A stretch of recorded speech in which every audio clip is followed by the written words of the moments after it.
asalaamaaleykum mbokk yi Alxaaji Mbégi Jóob ak Mame Ndokh TV mbokk yi nag gis ngeen bu ngeen gisee li nga xamante ni mooy garab yi nga xamante ni moom la Demba Diop si borom sabadoor bi doon dagg fii nga xamante ni mooy Tivaouane mbokk yi nag moo am information boo xam nit ñi dañ ko doon wax di wax naan Demba Diop si ak waa maire yi bu ñu paree garab yi matt mi dañ koy jaay Demba Diop si nag le maire de la ville de Tivaouane wax na ni képp koo xamante ni da nga am ay gan bëgg matt moo xamante ni da nga koo bëgg a toggee ci gàmmu gi nee na matt maa ngi fii ci fi nga xamante ni mooy kër Serigne Mansour gi dend ak kër Samba Kassé lu ci waay bëgg nee na dañuy maye matt mi jaayuñu ko lu waay bëgg ñëwal fii nga ànd ak koo xamante ni mën na laa wutal matt mu wutal la ba nga doyal utuñu fu ñuy yem utuñu feneen fu ñuy yem ku am sa camion ñëwal jël ku am sa saret ñëwal jël matt mi daal dañ koy maye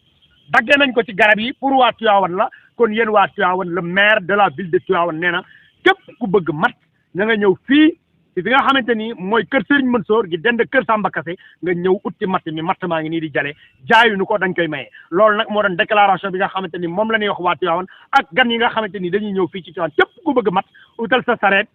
boo ñëwee fii ci kër Serigne Mansour gi dend ak kër Samba Kassé boo ñëwee nga wut ba doyal matt mi maye jaayuñu ko dañ koy maye Alxaaji Mbégi Jóob ak Mame Ndokh TV jërë ngeen jëf